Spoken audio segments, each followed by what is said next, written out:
салому дуруди бепоён бар шумо бинандагони телевизиони Симои Мустақили Тоҷик. барномаи хонахоҳ меҳмони фаросати шумост. мо ба шумо фаросати беолоиш ва пок хоҳонем. имрӯз мавзӯи мо мавзӯи экстрасенсорика ҳаст. яъне ки ҳиссиёти баланд, ба воситаи ҳиссиёти баланд қабул кардани иттилоот, ҳиссиёт, яъне экстрасенсорика аз калимаи экстра баланд ва сенсорика ҳиссиёти баланд доштанд. мо дар ҷамъияти худ мебинем касоне ҳастанд, ки метавонанд бо воситаи ҳиссиёти баланди худ пешгӯӣ кунанд, пешбинӣ кунанд, бисёр чизҳоро ҳис кунанд, бо воситаи хоби худ хабар биёранд. ва бисёриҳо хоб мебинанд, фардо мегӯянд, ки анаи хобо дида будам ва хабар мегиранд, иттилоот мегиранд. албатта ин як чизе ҳаст, як раванде ҳаст, ки бояд дар зери омӯзиш қарор бошад. ҳарчанд ки як оламе ҳаст, олами фаросат, олами интуитсия, ҳадс, оламе ки яке аз фаъолиятҳои майнаи сари инсон аст. фаросат дар баробари тафаккуру хотираю тасаввуроту хаёлоту ҳиссиёт ва ҳоказо фаъолияте ки майнаи сар дорад. мо албатта медонем, ки ин чиз дар дин бисёр рӯшан баён шудааст. масалан, пайғамбари гиромӣ дуруд бар ӯ мегӯяд, ки битарс аз фаросати муъмин, ки муъмин ба нури худо пайваст аст. яъне ки муъмин метавонад, ки агар росткор бошад, ростгӯ бошад, тоза зиндагӣ кунад, ҳалолхӯр бошад, ҳаққи худро шиносад, ҳаққи дигаронро шиносад, аз забону дасти ӯ касе ранҷиш наёбад, бо ҳамсояш хушмуомила бошад, масъулияти худро чӣ падарӣ бошад, чӣ модарӣ бошад, чӣ вазифаҳои гуногуне дар ҷамъият дорад, чӣ дар назди худо онҳоро дуруст иҷро мекунад, агар хато кунад тавба мекунад, агар ки масалан неъмат дошта бошад шукр мекунад, дар балоҳо сабр мекунад, ватани худро дӯст медорад, бо ҳокимон раисон бо нармӣ ва далил гап мезанад, бо хурдон бо навозиш, бо калонсолон бо эҳтиром, бо ҳамсинусолони худ насиҳату маслиҳат ба ёд меорад. бисёр чизҳо доим дар пай касби худ ҳаст. умуман кӯшиш мекунад, ки аз ӯ касе ранҷиш наёбад, аз ӯ фоидаи зиёди ба ҷамъият аз тарафи ӯ бошад. чунин одам албатта пайваст аст ба он нуре, ки мо онро аз шуӯри кайҳон мегӯем, чунки ин гап пайғамбари гиромӣ ҳаст, ки чунин касро худованд хабар мекунад. ва боз дар ҷои дигар аст, ки пайғамбари гиромӣ бемор мешавад ва мардум меоянд ва мегӯянд: эй пайғамбар, агар ту бемор шавӣ, аз ин дунё биравӣ, ба мо чӣ мешавад? пайғамбар мегӯяд, ки албатта ман аз ин дунё меравам, дигар ваҳӣ намебиёяд, вале мубошират мемонад. чун мепурсанд мубошират чист, мегӯяд, ки мубошират дидани хобҳои солеҳ, ё ки аз баҳри шумо мебинанд, ё худи шумо мебинед. яъне ки робитаи байни муъмин, байне ки касе ки боварӣ дорад ба худои худ ва ин мубошират доим, ин муносибат нигоҳ дошта мешавад ва хобҳо мебинад. фариштагони махсуси хоб ҳастанд, ки ба инсон хабари хуш меоранд, ё аз ин ё он ҳодисаҳо ӯро хабар мекунанд. албатта ин чиз гуфта шудааст ва мо медонем, ки худи боварӣ ин албатта як чизи, албатта заминаи он чизи ақлӣ аст, далелҳо ҳастанд, вале асоси боварӣ ин аз олами фаросат аст. инсон инро ҳатто ба забони худ гуфта наметавонад, ки боварӣ чист ва барои чӣ ӯ бовар мекунад, ҳарчанд ки мо ба далелҳои ақлӣ бисёр гуфта метавонем. яъне ки ҳатто имон як чизи аз олами фаросат ҳаст. ва мо мебинем, ки дар ҷамъият ҳам касоне вохӯрда мешаванд, ки онҳоро фолбин мегӯянд, бинак мегӯянд ва ҳоказо касоне ҳастанд, ки ҳоло дар мамлакатҳои хориҷа ниҳоят онҳо тараққӣ карданд, институтҳо, донишкадаҳои худро доранд, марказҳои худро доранд. масалан, дар Москва ин чиз донишкадаи майнаи сар ҳаст, дар Харков донишкадаи илми холгипноз аст, дар Петербург донишкадаи омӯзиши таъсиротҳои равонӣ ҳаст, дар Мюнхени Германия, Олмон донишкадаи парапсихология ҳаст, ки ин чизҳо омӯхта мешаванд. дар Ҳиндустон йога ҳаст, ки ҳамон ба дараҷаи илмӣ онро меомӯзанд. ва дар худи монастирҳои Хитой масалан илми энергияи чӣ, таи чию, масалан цзен чизю ва ҳоказо чизҳое, ки фалсафаи худро омӯхта мешаванд.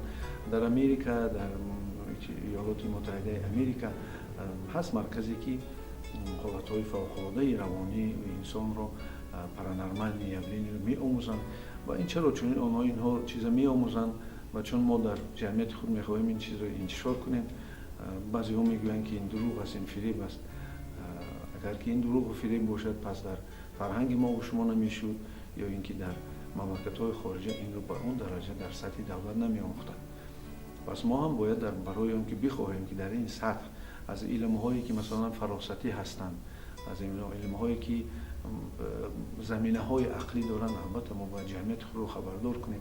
اگر ما متخصص در این ساحه نگذاریم، پس انا همون کسانی که مثلا بینک هستند، فاهمین هستند، اونها البته فراست مردم ما رو تعابت میکنند، بر روح و روان مردم سر و کار میگیرند، جنخوانی میکنند و ها کسا کارهای میکنند که متاسفانه از دایره علمی بیرون است. هرچند که آنها هم از علم کهن و طب کهن ما و شما هست. ما میدونیم که مثلا در پیدایش اولهای پیدایش دین اسلام پیغمبر گرامی من کرد فالبینی رو محض همان چوب کشی که در نزد مثلا بودها میکشیدن و فال میدیدن که میشود یا نه.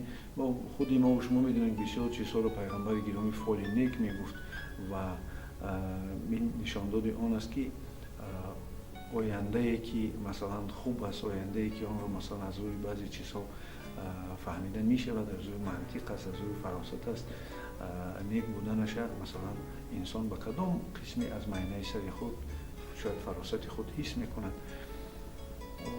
متاسفانه مجبورند بعضی کسانی که استعدادی مثلا پیشگویی دارند، فالبینی دارند، استعداد دارند با واسطه تاثیرات روانی، مثلا حتی همون جنخوانی یکی از نمود دیگنوز هست که میکنند و متاسفانه که این پروسس رو روش رو اداره کردن نمیتوانند، در معینه سری بسیار بیماران خود جن رو وارد میسازند و این سبب ناراحتی روانی آنها میشد، گیره عقلی میشد، آنها متاسفانه معیوب روانی میشوند و البته به این به نظر گرفته وزارت تندرستی جمهوری تاجیکستان در این مسئله البته جدی جهدها دارد. یک برنامه مخصوصی هست که سالمی روانی هست و ما در این سمت البته کار کرده ایستاده اینطوری که محافظت کنیم مردم خود رو چی مثلا جهت تندرستی و چی جهت سالمی روانی. ولی این معنی ندارد که کسانی که استعداد و قابلیتی فراست دارند، امکانات دارند که بسیار چیزا را بفهمند، بدانند، اکستراسنس هستند، فراست مومنی دارند، چرا آنها این استعداد خود را تکمیل ندهند، انکشاف ندهند؟ برای همین ما این امکانات به آنها میتیم که حتی کسانی که امکانات قابلیت دارند آنها را ما یاردم کنیم، کمک کنیم در این مسئله و از علم حاضر زمانی روحشناسی، علم حاضر زمانی مثلا فراست شناسی آنها را آشنا سازیم با آنها انتخاب کنند راه خود را، کدام راهی را که آنها انتخاب میکنند، یا اینکه به واسطه فرهنگ دینی باشد یا اینکه به واسطه فرهنگی که علم حاضر زمان باشد که آنها میخواهند بیاموزند. مهم آن است که این استعداد گم نشود، نیست نشود و میتوانند که حتی به سطح جهانی برند. ما دیده ایستادیم که در بسیار برنامه‌هایی که از طرف تلویزیون‌های روسیه نشان داده میشد، بسیار کسانی که در تاجیکستان ما هستند امکانات استفاده بردن قابلیت خود را اینجا که ندارند، استعداد خود را در آنجا میرن، جاهای نقض را میگیرند و این استعداد آنها در آنجا قبول میشد. پس این بر میگوید که ما شما چی از جهت دینی باشد بخواد یا چی از جهت علمی باشد، ما میتوانیم که او را تیار کنیم، بینیم و راهش نشان بدهیم، چون این علم در سطح ضروری، در سطح دولت، در سطح آن معارف آموخته میشد و در آینده کسانی که این استعداد، این امکانات ها را دارند میتوانند مراجعت کنند تا که ما آنها را برای درست به سمت درست روانه سازیم. ولی کسانی که کورس های مخصوص را نمیگذارند، دارند امکانات و قابلیت ولی نمیخواهند که آن را در زیر نظارت متخصصان و قانون دولت گیرند، البته آنها را خوب نیست دست زدن به روان مردم. و حالا ما می‌بینیم که در همه ساحه علم اکستراسنسوری که وارد شده ایستاده است. مثلا در ساحه مثلا کسانی که مسئولند که در کافتکوی جنایتکاران در این ساحه کسانی هستند که مثلا از علم اکستراسنسوری که خبردار میشن و هم عقل خود منطق خود استفاده میبرن و هم مثلا از چیزی فراست از دل خود از علم دلی خود استفاده میبرن. کسانی هستند دکتر هستند و در برابر این باز فراست خود را استفاده میبرن، قابلیت اکستراسنسوری خود را که در نتیجه دور و دراز کار کردن تجربه زیاد پیدا میشد و اونها حتی که نپرسیده میفهمند که بسیار بیماران در کدام حالت قرار دارند. برای همین بعضی بیماران چون نگاه میکنیم و میبینیم که حالت آنها در کدام قرار دارد وابسته از اون شکایت از اون حیاتی که در وقتی بیماری گذرانده است و حتی بعضی آنها خفه میشن که چرا ما رو ندیده تیز ما رو دارو نوشت یا که بعضی توصیه ها رو به ما هدایت کرد. و همین رو هم کسانی که مثلا سودیه هستند، چون که یکی از شناسای نزدیکی ما وقتی که ما با او سوال دادیم که تو وقتی که حکم میبراری یک آدمی رو که مثلا خطا کرده است قانون رو ویران کرده است تو با چی تکیه میکنی؟ گفت اول با عقل خود، چون دلیل های عقلی کمی کنم، آن وقت با دل خود یعنی با فراست خود تکیه میکنم که آن وقت با من یک اطلاعاتی میبید که من در همین اطلاعات آمدن همین اطلاعات دو دیله نیستم، یعنی هم عقل رو استفاده میبرد هم دل رو که چون که مردم رو علم دلی میگوید.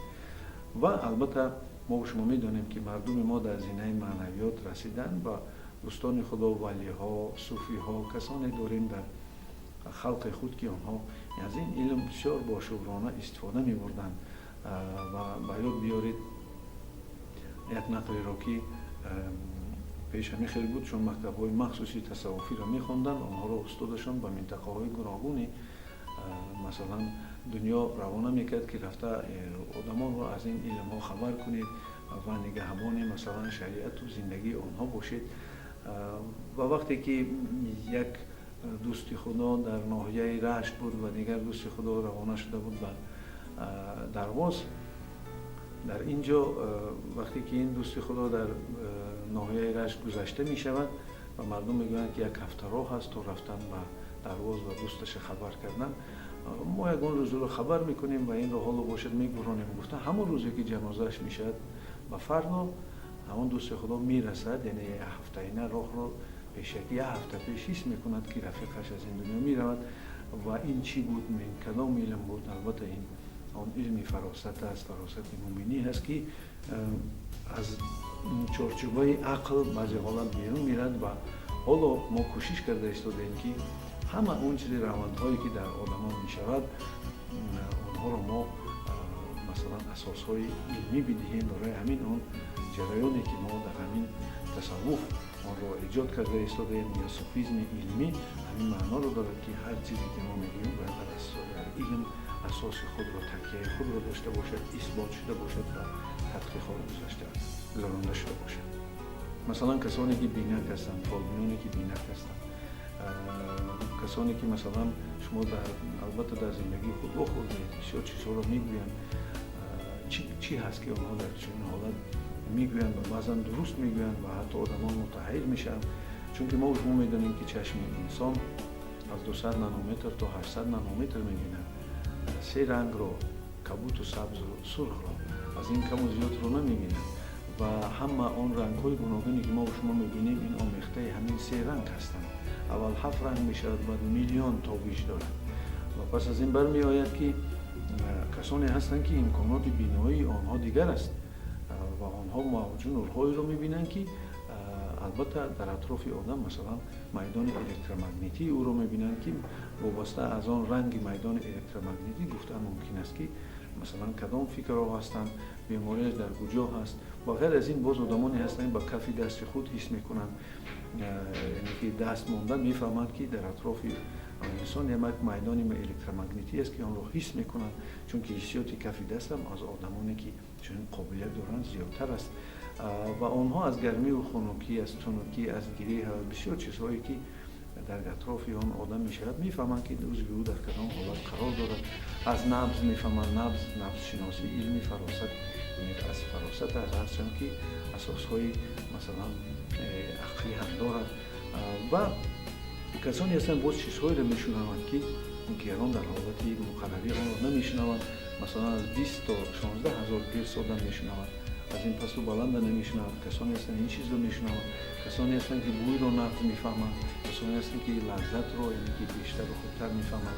برای همین آدمانی که در حقیقت و سرحد به آن چیزی دارند که این فراست آنها زیاد است، بسیار چیزها رو گفتن و فهمیدنشون ممکن است. و البته آنها این استعداد خود را باید تکمیل باید انکشاف بدهند. و ما شما میدونیم که پیغمبر گرامی درود بر او میگفت که شیطان گیری ها میبندد. حالا ما میدونیم که در اطراف آدم همین میدان الکترومغناطیسی و در باطن ما و شما همون یک جمعی همون کروند موجهای گوناگونی که در آسمان ها بحرها هستند در ما جمع شدن، سرشت ما و شما را ساختن. آنها همه وقت دادگیری و قوه های الکترومغناطیسی کیهان دارند. مثلا در حالت محکم شدن مثلا روحی سری سخت می شود. در پیشانه آن وقت فکرها مثلا ناراحت میشن، در طور سر باشد بسیار عقل کاهش می‌یابد. در کف دستان اگر روحی محکم شود برکت کم میشد، یعنی که کشایش کار ندارد. در شکم محکم شد بی‌طاقت و ترس است. در ناف محکم شود انسان فراستش گم میکند. در ستون مبره محکم شود ریز خروجیش کم میشد. در کف پایها محکم شود آن وقت استوار نیست در گپ و عقیده خود، یعنی که این باز یک علم دیگری هست. راههای روحیش هستند و انسان همه وقت داد و گیری دارد با قوه گراویتاسیونی زمین، با قوه گراویتاسیونی آفتاب، با قوه فشار اتمسفری و وزن خود. و این چهار قوه‌ای که در اطراف ما و شماست به چهار عنصر ما و شما تاثیر می‌رسانند. و البته این علمی است که آموزش آن در کار است و آن را ما ماهرانه استفاده می‌بریم و گفته می‌توانیم که ما آن را به سطح ضروری مانده ایم که حتی که در برابر دیگر دولت‌ها ما رقابت کنیم و فکر می‌کنیم که در آینده دانشکده علمی تحقیقاتی یعنی همین تصوف را می‌کشیم که سبب آن می‌شود که ما مانند که هندوها یوگای خود را می‌آموزند، نمی‌سوان پراپسیکولوژی خود را می‌آموزند و هاکذا خلق‌های گوناگون هستند که همون علمی معنویات خود را می‌آموزند. ما همین را هم در سطح درکاری می‌مانیم و خدا خواهد در آینده مردم ما از این بهره می‌گیرند، چون که این علمی است که قوه روانی را بیدار می‌کند. ببینید از قوه جسمانی، از قوه احساسی، از قوه عقلی و از قوه روانی. مثلا در مردم ترکیه جلال‌الدین رومی این قوه را بیدار کرد که تا حاضر دولت بهترین و خلقی مثلا بسیار پیشرفته و در بین دهگانه دولت‌های ترقی کرده است.